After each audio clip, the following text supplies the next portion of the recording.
በከተማችን የምትኖሩ የትግራይ ተወላጆች ጦርነቱ በትግራይ ብሔርና በኢትዮጵያ መካከል ወይም ደግሞ በትግራይ ብሔርና በብልጽግና ፓርቲ መካከል ወይም በትግራይ ብሔርና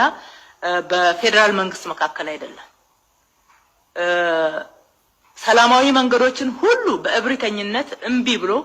የግድ ወደ ጦርነት በገፋን በህወሓት ቡድን መካከል ነው። ስለዚህ ከኢትዮጵያ ህዝብ ጋር በመሆን በፍጹም በብሔር ራሳችሁን ወደ ሌላ መንገድ ሳትወስዱት ሳትቆዝሙ ሌላ ጥርጣሬ ሳይገባችሁ ከመንግስት ጎን በመቆም ከሌሎች ኢትዮጵያውያን ወንድምና እህቶቻችሁ ጎን በመቆም ይሄንን የእኩይ ተግባር እንድትታገሉ ራሳችሁም ሀገራችሁንም ነፃ በማውጣት በኩል ኃላፊነታችሁን እንድትወጡ እላለሁኝ። አመሰግናለሁ።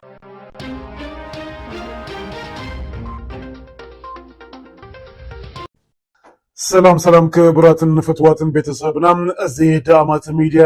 መደብና ላይክ ሼር ናገበርኩም ክትከታተሉና ዓደምና ነዚህ ቻናል ሓደሽቲ ዝኾንኩም ድማ ሰብስክራይብ በመግባር ቤተሰብና ሁኑ።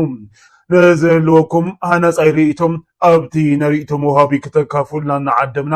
ናብቲ እዋናዊ ሓበሬታ ክንሓልፍ ፈለማ ግን ክቡራትን ፍትዋትን ቤተሰብና ብዛዕባ ባንዴራ ትግራይ ኣመልኪቶም ኣብ ሰሙን ዝተፈላለዩ ሓሳባት ይለዓሉ ኣለዉ። ባንዴራ ትግራይ ንዓና ተጋሩ ተራ ጨርቂ ከም ዘይኮነት ኢና ንግንዘብ። ናይ መንነትና ናይ ሓበናን ናይ ክብርናን ዓንዲ እያ እዛ ባንዴራ። እቲ ኣብ ልዕሊኣ ዘሎ ኮኾብ ናይ ሓድነትናን ናይ ብሩህ መጻኢናን መርኣያ እዩ። ህዝቢ ትግራይ ብባህሉ በታሪኹን በመንነቱን ሓደ ዝኾነ ጽኑዕ ህዝቢ እዩ። ሓድነትና ሓይሊ እዩ። ነዚ ድማ ዝገልጽ እቲ ባንዴራ እዚ ሓድነት እዚ ድማ እዩ ንዝመጽእ ጸገም ኩሉ ናሰገረም ሓዱሽ ታሪኽ ዝሰርሕ ዘሎ መስዋዕትን ተስፋን ዝሰነቐት ባንዴራና ብዛዕባ ህዝቢ ትግራይ ሰፊሕ ዝኾነ ብዛዕባ መስዋዕትን ተስፋን ህዝቢ ትግራይ እትገልጽ ባንዴራ እያ። እዛ ባንዴራ እዚኣ ክብርን መንነትን ሒዝና ንዘለኣለም ክንመርሽ ይግብአና። እቲ ብጫ ሕብሪ ሰላምን ተስፋን እዩ ዝገልጽ፣ ቀይሕ ድማ መስዋዕትን ቃልስን። ምክንያቱ ተስፋ ክህልየካ ልምዓት ክህልየካ ክትዓቢ ክትለወጥ ናይ ግድን መስዋዕትን ቃልስን ስለ ዘድሊ መስዋዕትን ቃልስን ክበሃል ከሎም ግድን ኣይኮነን ናይ ህይወት መስዋዕቲ ናይ ብዙሕ መስዋዕቲ መግለፂ እዩ ዝቀይሕ ማለት እዩ። ስለዚ እዚ ባንዴራ እዚ ብዙሕ መስዋዕቲ ዝተኸፈለሉ ዓብይ ክብሪ ዝግብኦ መግለፂ መንነት ተጋሩ እዩ ባንዴራና። ኩላትና ድማ ነዛ ባንዴራ እዚኣ ምክንያቱ መስዋዕቲ ከፊሎም ኣቦታትና ኣያታትና ኣድታትና ኣሕዋትና ኣሓትና መስዋዕቲ ከፊሎም ምእንቲ እዛ ባንዴራ እዚኣ ኢሎም እዛ ባንዴራ እዚኣ ተሓንጊጦም እዛ ባንዴራ እዚኣ እናውለብለቡ መስዋዕቲ ዝኸፈሉ ጀጋኑ ደቂ ትግራይ ኣለዉ። ነዚኦም ነስታውሶም። ነዛ ባንዴራ እዚኣ ክንርኢ ከለና ነዞም ጀጋኑ እዚኣቶም ኢና ነስታውስ። ስለዚ እዛ ባንዴራ እዚኣ ዓብይ ሕድሪ ዘስነቐትና ባንዴራ እያ። በብእዋኑ ድማ ጅግንነት ክንሰርሕ እትሕግዘና ባንዴራ እያ። ነዛ ባንዴራ እዚኣ ዓብይ ክብሪ ክንህባ ከለና ነቶም ምእንቲ እዛ ባንዴራ እዚኣ ኢሎም መስዋዕቲ ዝኸፈሉ ክብሪ ምሃብ ማለት እዩ። ስለዚ እቲ ባንዴራ ክበሃል ከሎ እቲ ጨርቂ ይኮነን ከምቲ ነበር ቀዳማይ ሚኒስትር ኢትዮጵያ ተጋዳላይ መለስ ዜናዊ ዝበሎም ባንዴራ ክበሃል ከሎ እቲ ጨርቂ ይኮነን። እቲ ጨርቂማ ኖርማል ከም ሃገሩ ጨርቂ ክኸውን ይኽእል። ኣብቲ ጨርቂ ዘሎ ታሪክ፣ ኣብቲ ጨርቂ ዘሎ መልእኽቲ፣ ኣብቲ ጨርቂ ዘሎ ጅግንነት መስዋዕትነት ግን ብዙሕ ነገር እዩ ዝናገር። ስለዚ ምእንቲ እዚ ጨርቂ ዘይኮነ ምእንቲ እዚ ድሕሪ ባንዴራ ዘሎ ጅግንነት መስዋዕቲ ሓደራ ቃልስን ጽንዓትን ኢና ነዚ ባንዴራ እዚ ክብሪ ንህቦም። ስለዚ ንባንዴራና ክብሪ ክንህቦ ዝግበአና እዩ ዝግበአና ዝብል መልእኽትና እዩ። ክቡራትን ፍትወትን ቤተሰብና ሓደ ህዝቢ ድማ ናይ ግድን እዩ መለለይ ክህልዎ፣ ናይ ግድን እዩ ምልክት ክህልዎ። ዓለም ትፈልጠና ከም ተጋሩ በዛ ባንዴራ እዚኣ እያ። ብኻልእ ኣይኮነትን ትፈልጠና ወይ ድማ ብሓጎስ ወይ ድማ ብሓደ ገረቻን ልበሃል ኣይኮነትን ትፈልጠና። ተጋሩ ዝበሃሉ እዚኦም እዮም ትብለና በዛ ባንዴራ እዚኣ ጥራሕ እያ። ስለዚ ባንዴራና ክብሪ ክንህባ እዩ ዝግበአና ዝብል ሓሳብ እዩ ዘለና።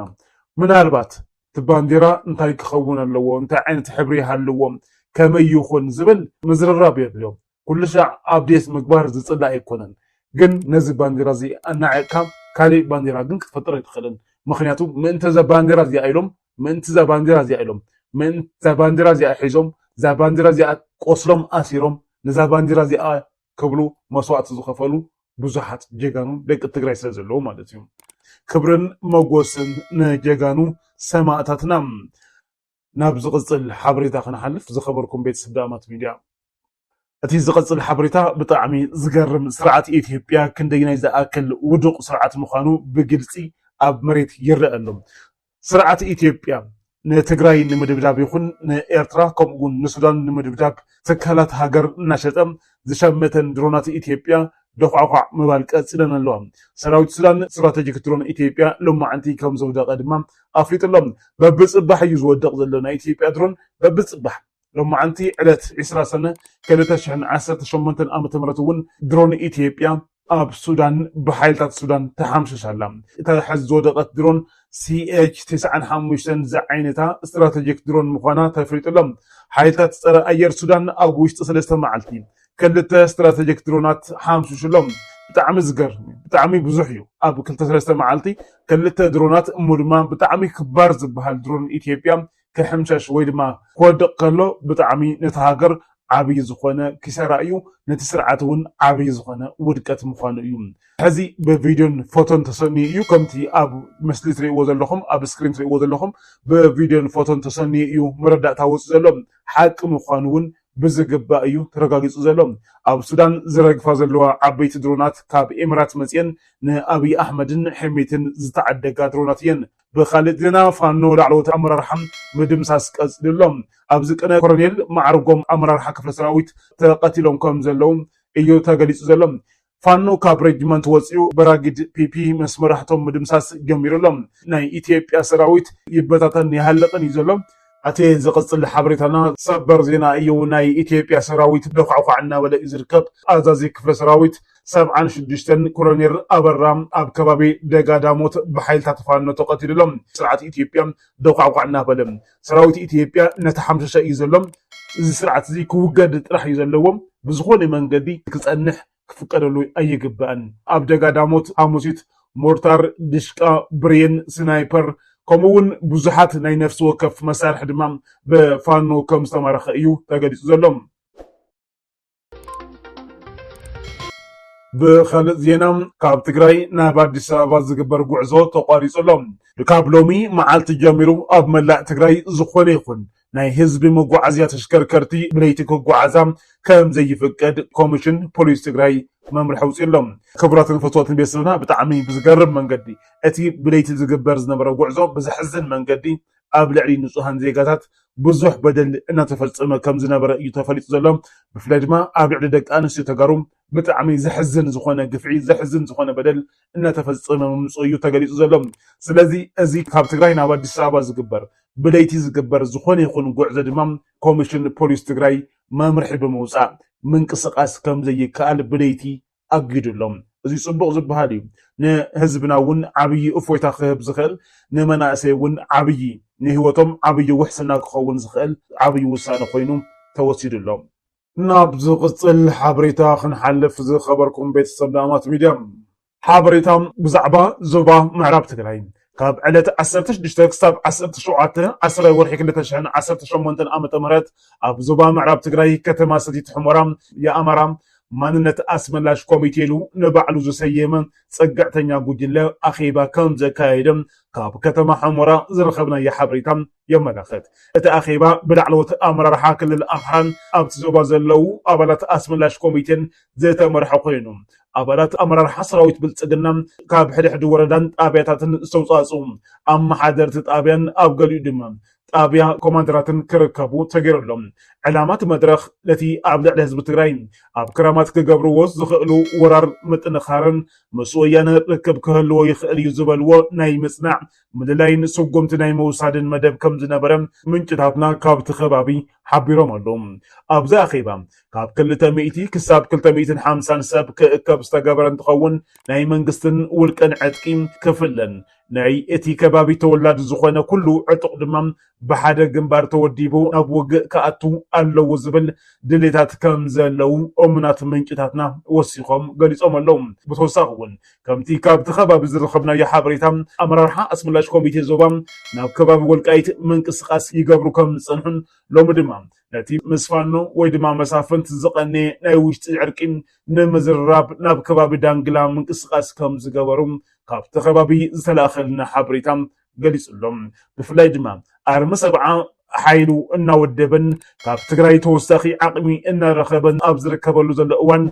شاقلو تحادير ومزلهم أما رحا اسم الله شكوميتيم حزي أبرعدن أبكنكتن كم زلو إيو تاقليس زلهم بفلاي دما أذكرمتي إنه قرب ممسوس عبم سراوي تقرأي أبرع ليهم متكعتك خفت يزبل سقات زحادرهم أزم ورد حيلتات كاب كبابي معراب تقرأي بفلاي دما كاب كبابي حمورا ناوصو أبكالي كبابي يحاضرون يوعلن كم زلو إيوم تاقليس زلهم فانو أزي من ليك 423 سراوي بي كم ستسأنبروهم أفريط اللهم أبو يستوى الحتراي 304 سراويت بي تبتينهم أبتي من ليكس زبال أز أتيوم اللهم زترفو دما أبتخلل بستفلالي سيامة زنكساق سعطقات بالسقنا يوم بي رح ريحهم نابفانو تحاويسهم زلهم أزي من ليك بزكايدو وفريم 303 كلتن زتفلالي عتكن لعلي 20 شومنتن شحتة تقواسن كم زمارخون أفريط يوم أب حدا أزي فانو استمزقب عوت أب كالوت أزتاتون تلمساسالي مخانو منكتات يحبرون سراويت بلتسقنا أب كل الأمحران أوروميان متنسا في سعرات يقول باب كم زل يوم زتفلاليو منكتات زقل سوزلهم سعرات زقل باب زلو ببرهانو جولا زمن رحمة كلاكيام فيلد مارشال برهانو جولام مكيلاكا زسعرلو زلو مخنيات نفانو حوحات ويد ما سراويت تغراي يعتقو سلزل يكبل تزاريب لهم نفانو يخون نزخون يخون حيلي نزي ناي إثيوبيا سرعات نموغاد زتاكم حيلي كله محجازو صدق امبر حاتيات كله يخلن مخنياتو أبلع لزب تغراي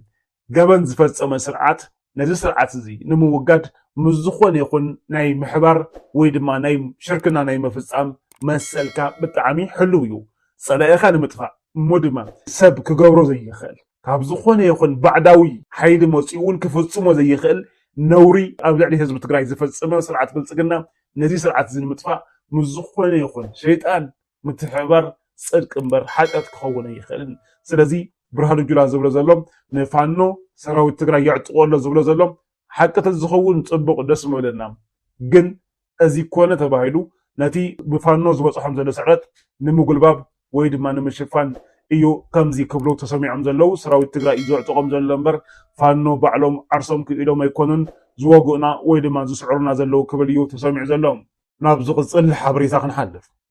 أمباسادر أمريكا أب إثيوبيا إرفين ماسينغا نتي أب إثيوبيا نخفز غير زلو بوليتيكا وطرين مهدأن أتجيت زيادة كي يقاددن نمكل خالب زبل نعربي 19 سنة كل تشعل 10 منتن أمت مرات ناب تقراي مديب وزن برقو عزوم سرز ولهم عند مخنيات اتمقرات بمسارة مينستر قدات وصاي إثيوبيا زوز أو ممرحي كلهم دبلوماسيات أقدمهم فقد كي حاطتو ناب كللات كي يقاشو يخلكل كمون مريحنا حوحات كم منقستي فقادن أفريقيا كوهابم دحر زقرب حتى يوم أمباسادر أمريكا أب إثيوبيا إرفين ماسينغا مستي بمنقستي فيدرال نتشمن كساحزي بتمنقستي كم جزياوي بريزيدنت أفلتو زلوون جنرال تادس وردن أبو مبر حوحات دكتور دبرتين قبر ميكائيلن كراقبون مدب كم زنبرون تفلت لهم انتقون أتي قعزم بمغنيات بدكتور دبرتين قبر ميكائيل زمر حوحات أتي أمباسادر كم أبو مبر حوحات زي كونس كم كنراو منقستي فلتو سلزلريم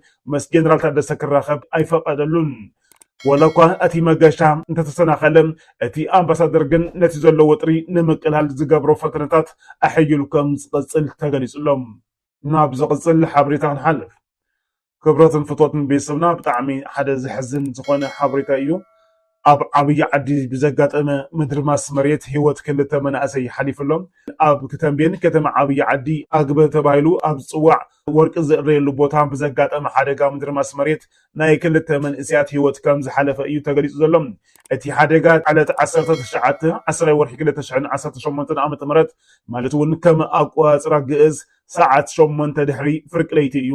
እቶም መናእሰይ ወርቂ ኣብ ዝኣርዩሉ ዝነበረ እዋን ዘጋጠመ እዩ እቲ ሓደጋ ከቢድ ብምንባሩ ሬሳ እቶም ዝዓረፉ መናእሰይ ንምውፃእ ብዶዘር ንምፍሓር እኳ እንተተፈተነ ብምክንያት ፀገም ናይቲ ቦታ ግን ኣይተኸኣልን በዚ ምክንያት ድማ ካብታ ሓደጋ ዘጋጠመሉ ሰዓት ጀሚሩ ክሳብ ሕዚ ብሓይሊ ሰብ ናይ ምፍሓርን ሬሳታቶም ናይ ምርካብን ሰፊሕ ፃዕሪ ይግበር ከም ዘሎ ተፈሊጡሎም ብምክንያት እዚ ዘጋጠመ ሃንደበታውን ልቢ ዝሰብርን ሓደጋ መላእ ነባሪ ከተማ ዓብይ ዓዲ ኣብ ከቢድ ሓዘን ወዲቑ ይርከብ ስለዚ በዛኹም ፍላይ ድማ ብወርቂ ብዝብል ምክንያት ኣብ ወርቂ እናቐረኹም ሂወት ትስእሉ ዘለኹም ኣሕዋትና በዛኹም ልዕሊ ዝኾነ ጥንቃቐ ትገብሩ በዘጋጣሚ እዚ ፃውዒት ክንገብር እንደሊ ምክንያቱ ሕዚ ክረምቲ እዩ ክረምቲ ድማ ብባህሪኡ መሬት ናይ ምድርማስ ዕድል ስለ ዘለዎም እዚ ናይ መሬት ምድርማስ ድማ ሓደጋ ከምፅእ ስለ ዝኽእል ብፍላይ ድማ ኣብ ጎዳጉዲ ዝግበር ናይ ወርቂ ምእራይ ደው ተተብልዎ እዩ ዝምረፅ ዝብል መልእኽትና እዩ ንህዝብን ምምሕዳርን እቲ ከባቢ ፅንዓት ንምነ ናብ ዝቕፅል ሓበሬታ ክንሓልፍ ምምሕዳር ትራምፕ ኣብ ልዕሊ ኣመራርሓ ህወሓት ዘዕረፎ እገዳ ቪዛ ዘይግቡእ ምዃኑ ኣባል ኮንግረስ ኣሜሪካ ብራድ ሸርማን ገሊፆም ኣለዉ ብራድ ሸርማን ኣብ ማሕበራዊ መራኸቢ ኤክስ ዝጠቅዕዎ ፅሑፍ ዕርቅን ሓቀኛ ሰላምን ክነግስ ዝደልዩ ኣካላት ምስ ኩሎም በተፃብኦ ዝሓለፉ ወገናት ንኽሰርሑ ፀውዕሎም ኣብቲ ዝነበረ እገዳ ጠሚቱ ህወሓት ኣብ ዝሃቦ ግብረ መልሳዊ መግለፂ ብወገን እቲ ውድብ ንሰላም ቁርብነት ምህላው ጠቂሱ ኣሜሪካ ኣብ ልዕሊ መንግስቲ ፌደራል ሰላም ዘረጋግፅ ፀቕጢ ንክትገብር መፅውዕ ድማ ዝዝከር እዩ ኣሜሪካ ተመዛበልቲ ትግራይ ብውሕስ ኣገባብ ናብ መረበቶም ንክምለሱን ተሓታትነት ንክረጋገፅን ክትድግፍን ህወሓት ፀውዒት ኣቕሪብሎም ፍትዋትን ክቡራትን ቤተሰብና ብቐፃሊ ብኻሊእ ሓበሬታ ክንራኸብ ኢና ክሳብ ሽዑ ሰላምን ጥዕናን ተመኒና ሰላምን ቅሳነትን ንህዝቢ ትግራይ ዓወት ንጅግና ሰራዊት ትግራይ